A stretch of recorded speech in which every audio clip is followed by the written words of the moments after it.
Bonjour, nous sommes le 29 décembre 2015 et je voudrais commencer par vous parler du symbolisme zodiacal.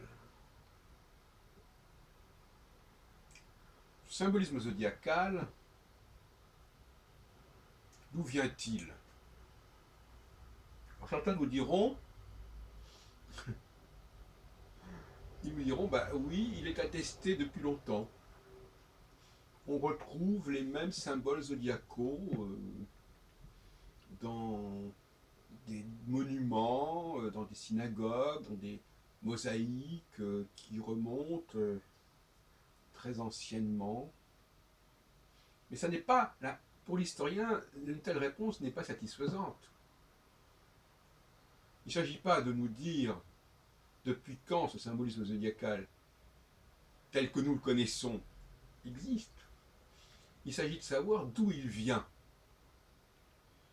Alors, donc, en répondant simplement qu'il est attesté depuis longtemps, on ne répond pas à la question. Euh,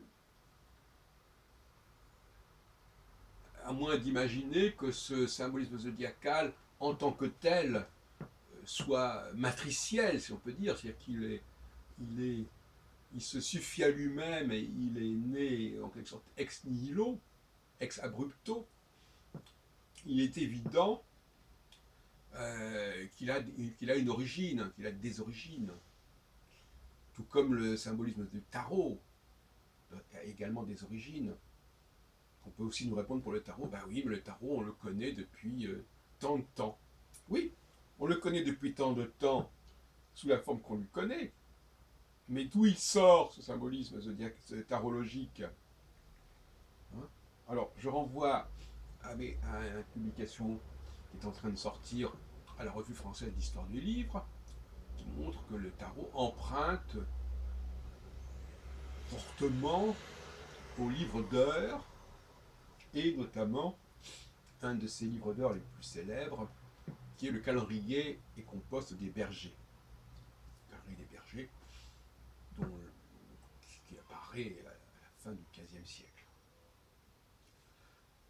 Bon, le calendrier des bergers, d'ailleurs, qui comporte une dimension qui nous intéresse par rapport au zodiaque, puisque le calendrier des bergers nous renvoie à l'illustration des 12 mois de l'année, aux almanachs, etc. Et ces illustrations, qui sont souvent d'ailleurs agrémentées de symboles zodiacaux, par ailleurs, on a des petites vignettes zodiacales qui sont posées sur ces images des mois. Et comme vous le savez, chaque mois correspond à deux signes zodiacaux. Et avant la réforme de 1582, le changement de signe zodiacal se faisait à peu près au milieu du mois, et non pas comme maintenant vers le 20 ou 21, puisqu'il y a eu un décalage de 10 jours. Donc la question, c'est effectivement quelles sont les sources du zodiaque. D'où sort-il? Est-ce qu'il s'est constitué lui-même de la sorte, ou bien s'il est lui-même issu d'un ensemble, d'un recueil iconographique? Il ne serait pas lui-même un recueil iconographique, il serait issu d'un recueil iconographique. Donc c'est un recueil de deuxième génération. Et c'est important de réfléchir là-dessus, de réfléchir sur les origines du zodiaque, et de ne pas se contenter de dire oui, ben voilà, on le connaît depuis tant de temps. C'est comme pour les centuries. On peut aussi dire ah ben les centuries, la première édition, elle remonte à 1555, ben quoi, bon. Et depuis, c'est resté inchangé, etc. C'est toujours la même réponse, mais ça ne répond pas à la question d'où ça sort, d'où ça vient. Et j'ai montré notamment à ce sujet que les quatrains des centuries étaient issus en grande partie de textes en prose de Nostradamus, qui ont été utilisés de façon un petit peu fantaisiste d'ailleurs par des rédacteurs et non pas par Nostradamus lui-même. Bon. Voyez-vous donc trois volets qui sont intéressants, que j'ai menés depuis longtemps, le volet des centuries, le volet du tarot, le volet du zodiaque. Alors, concernant la Nostradamus, je renvoie aussi d'ailleurs à ma publication dans la revue française d'histoire du livre, mais aussi sur d'autres supports. Voilà. Et donc, pour en venir à notre question, où est-ce que je veux en venir? Premièrement, je veux en venir à l'idée que le symbolisme zodiacal tel que nous connaissons, il n'a pas une très grande valeur, parce que c'est un symbolisme, c'est un corpus qui est très, très corrompu, qui est très abîmé, donc qui ne peut pas servir de base, et donc intéressant de reconstituer ce que devrait être ce zodiaque, en fait. Ce que devrait être ce symbolisme zodiacal s'il était resté en relation avec sa source. S'il avait gardé la conscience de sa source. Alors, il y a bien sûr d'innombrables textes sur le zodiaque qui ont été produits par des astrologues et qui nous disent qu'effectivement, il y a un rapport avec les saisons, mais ce sont des constructions modernes. C'est-à-dire qu'on va nous montrer qu'on passe du bélier au taureau, du taureau au gémeaux, et on va nous montrer qu'il y a un rapport avec les saisons, mais la démonstration n'est pas iconographique. Or, on ne peut traiter de questions iconographiques que par la voie iconographique, et non pas par des gloses comme ça, des commentaires plus ou moins verbeux sur le cycle des saisons.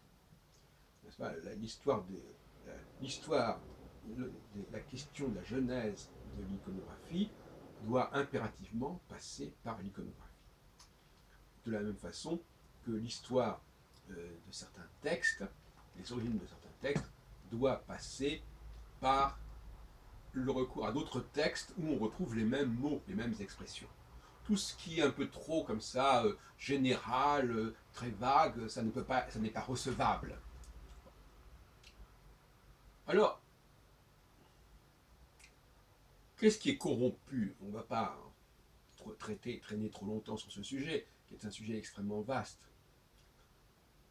Quels sont les liens qui existent entre l'iconographie zodiacale et l'iconographie des 12 mois de l'année, telle qu'on la trouve dans les almanachs et telle qu'on la trouve dans les livres d'heures, comme justement les célèbres, il y en a d'ailleurs plusieurs, riches heures du duc de Berry. Le mot heure, il faut bien dire ce que ce sont des heures, des livres d'heures, qui est dont un est conservé à la bibliothèque du musée de Chantilly. Et il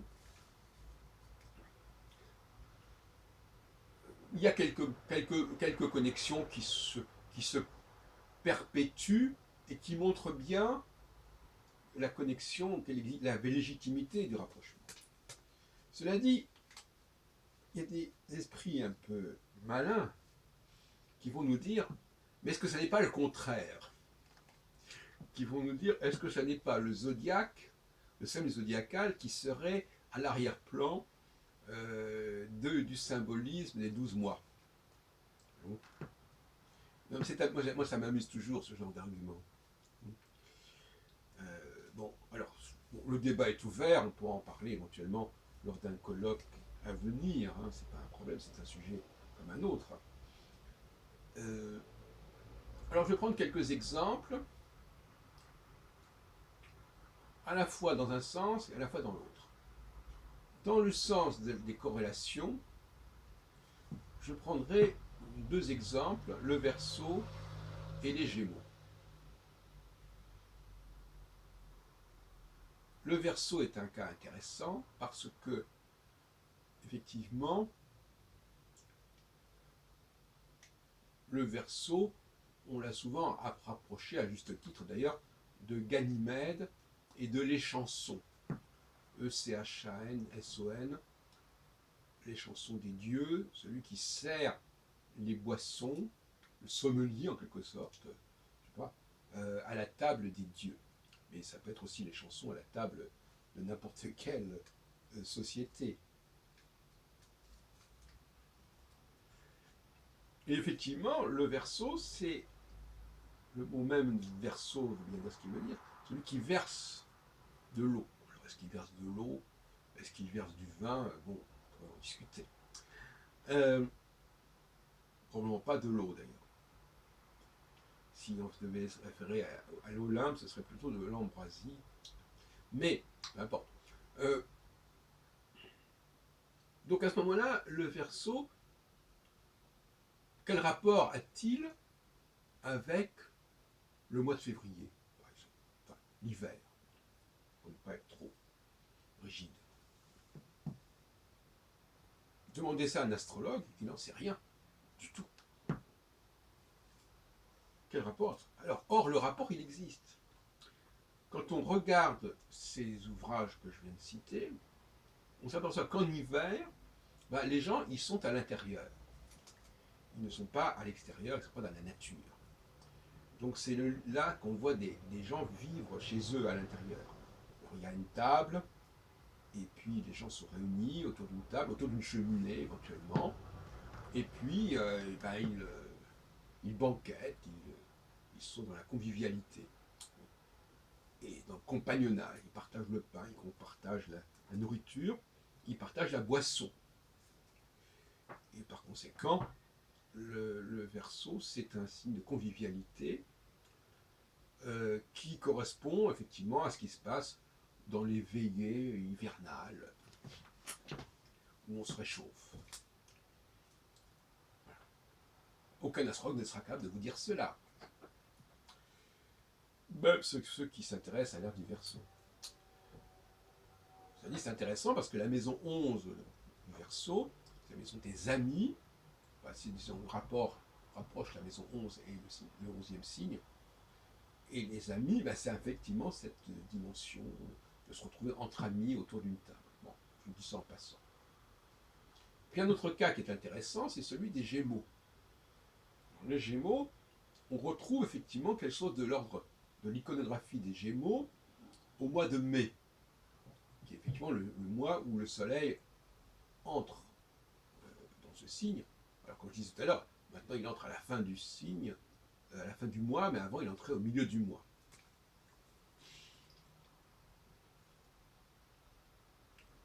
On voit donc des personnages, mais quels personnages on voit? On voit des couples. On voit des couples. Le mois de mai, c'est le mois des amours. Et donc on voit un homme qui compte fleurette. Maintenant on dit flirter, mais il n'embrasse pas. Il compte fleurette, il fait la cour d'une dame. Ça dépend un peu du contexte social dans lequel l'iconographie se situe, si c'est les grands ou les pauvres, etc. Mais le principe est toujours le même. Le problème, c'est que les Gémeaux, il y a un symbolisme qui est assez flottant. Tantôt, on nous présente des jumeaux, d'où le nom Gémeaux. Tantôt, on nous présente carrément des couples, un couple. Même dans l'iconographie, par exemple, des almanachs de Nostradamus, le Gémeaux est représenté par un couple.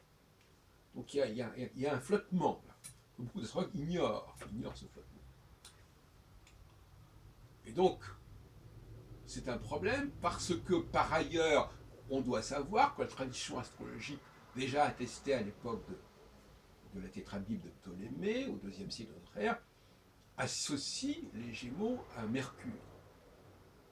Or, nous avons là, au contraire, une iconographie terriblement vénusienne.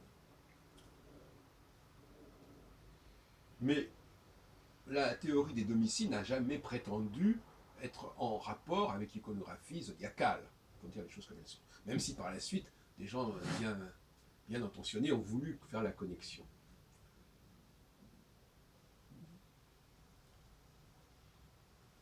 Donc, nous avons là un symbolisme du couple qui est vénusien, et il y a une autre série iconographique qui est très intéressante, c'est ce qu'on appelle la série les enfants des planètes, Planetenkinder en allemand, parce que c'est beaucoup d'iconographies qui ont une origine allemande.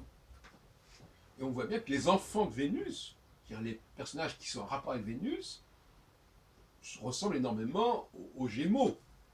Donc on retrouve l'iconographie des Gémeaux dans les enfants de Vénus. Donc là, nous avons une démonstration à base de 3 iconographies, 3 séries iconographiques, le zodiaque, les 12 mois, les enfants, les planètes. Alors passons maintenant au décalage. Et ça affecte plutôt la deuxième moitié de l'année. Donc pas le mois de janvier, février, ni le mois de mai, juin, mais le mois d'automne. Avec des signes comme le Scorpion, comme le Sagittaire, comme la Balance, qui n'ont pas iconographiquement un énorme intérêt. Surtout quand on les rapproche justement des autres séries dont on vient de parler. Il y a un appauvrissement de l'iconographie des 12 mois, notamment des mois de septembre, octobre, novembre, qui est tout à fait flagrant et frappant quand on regarde le zodiaque. Et oui. Il y a notamment un animal qui a complètement disparu du zodiaque tel que nous connaissons, donc ça ne date pas d'hier, c'est le porc, P-O-R-C, le cochon. Le personnage du cochon est fondamental dans l'histoire des sociétés. Et le fait que cet animal ait disparu du zodiaque n'est certainement pas indifférent. Il y a généralement, quand on regarde ces iconographies, vous les trouverez sur Internet d'ailleurs, il y a deux scénettes, donc 2 mois, qui sont marqués par le porc. Celle où on nourrit le porc en le faisant circuler en le faisant manger des noix, des glands plutôt. À ce moment-là, on voit des personnages qui passent dans des endroits où il y a des chênes, et puis ils secouent les chênes avec des grandes perches. Ça fait tomber les glands, et les porcs se nourrissent de ça. Je rappelle que le porc fait partie intégrante du zodiaque chinois. Moi-même, je suis né sous ce signe, sanglier, porc. Et ça a lieu tous les 12 ans. Et la deuxième scène, qui fait suite à la première, c'est celle où on tue le porc, où on tue le cochon, comme on dit. Et là, c'est assez terrible. On le tue, on le saigne, on le crucifie en quelque sorte, on le pend sur une sorte d'échelle, et puis on fait couler le sang. Pour faire du boudin, par exemple. Il y a une dimension presque christique de crucifixion dans cette scène, qui est très importante, qui disparaît totalement du zodiaque. Et qui est remplacée par des personnages qui sont des archers.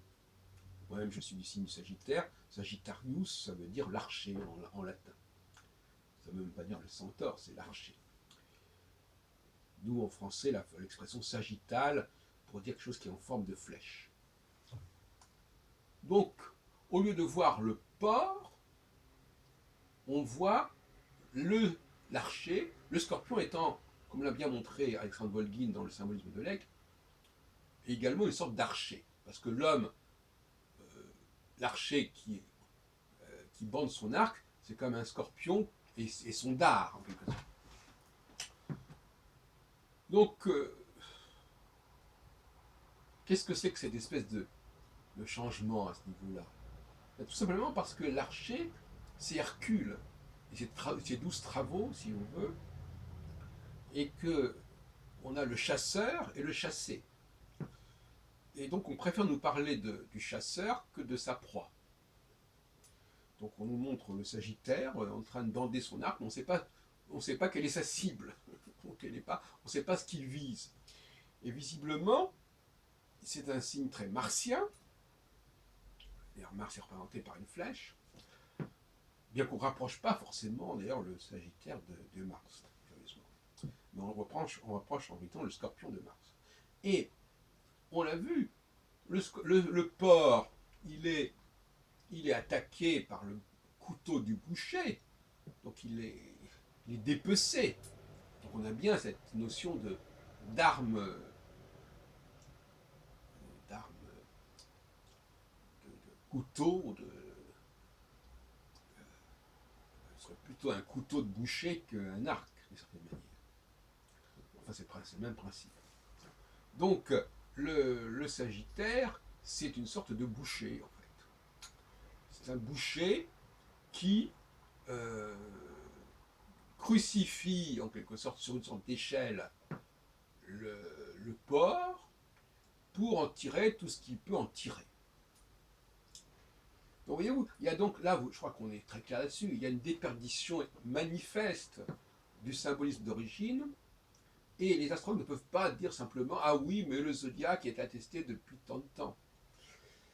Il est attesté depuis tant de temps, mais ses origines sont plus anciennes. Même si, et c'est ça le paradoxe, même si effectivement, les attestations de l'iconographie des 12 mois, qu'on retrouve d'ailleurs dans les cathédrales, ne sont peut-être pas aussi anciennes que les monuments qui comportent le zodiaque. Mais de là à conclure que le zodiaque ne serait pas issu de ces 12 mois parce qu'on n'en aurait pas des attestations anciennes de ces 12 mois, ça me paraît aller très vite en besogne, mais ça montre bien à quel point l'historien il a affaire avec des lacunes. Il a un corpus qui est lacunaire et qu'il doit compléter. Et là, visiblement, le zodiaque est issu d'une série iconographique des 12 mois, quand bien même cette série ne serait-elle attestée que ultérieurement. Ça, il faut avoir l'esprit et le génie historique pour comprendre ce genre de démonstration. Mais effectivement, je viens de le dire, dans les cathédrales, on a à la fois le zodiaque, mais on a aussi les travaux, parce que c'est des travaux finalement, les travaux, on dit les travaux et les jours des 12 mois de l'année. Et il faudrait rénover, restaurer le système zodiacal pour qu'il soit connecté avec les 12 mois de l'année. Ce qui n'est plus le cas. En dépit de tous ces astrologues qui parlent du zodiaque tropical, du zodiaque saisonnier, mais ils se foutent bien complètement de relier le symbolisme zodiacal avec le symbolisme des mois de l'année, qui lui-même est totalement en prise avec le cours des saisons. Bon. Donc je m'arrêterai là-dessus, et je vous laisse réfléchir sur ces informations.